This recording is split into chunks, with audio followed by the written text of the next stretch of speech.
Hamas said on Monday it would stop releasing Israeli hostages until further notice over what it called Israeli violation of the ceasefire agreement, raising the risk of reigniting the conflict.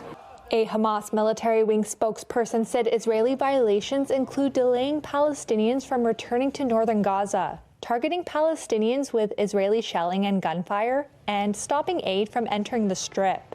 Israel's defense minister said Hamas's announcement violated the ceasefire deal and that he had instructed the military to be at the highest level of readiness in Gaza. Protesters in Tel Aviv demanded the safe return of all hostages on Monday. We are getting used to seeing our people getting back, sometimes horrible conditions, but alive, and we're expecting for this deal to continue until its very end, and by the conditions fully. A group representing hostage families called on mediators to stop the deal from breaking down, while a group representing Israeli military veterans accused the government of intentionally sabotaging the agreement.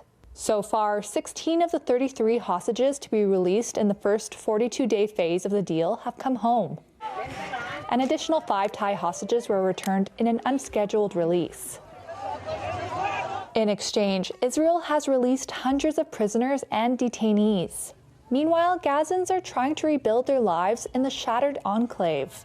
The unexpected announcement comes amid growing doubts over an already fragile ceasefire that has largely held since it began on January 19th.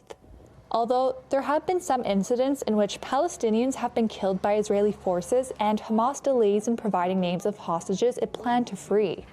Aid agencies say the amount of aid getting into Gaza has increased since the ceasefire.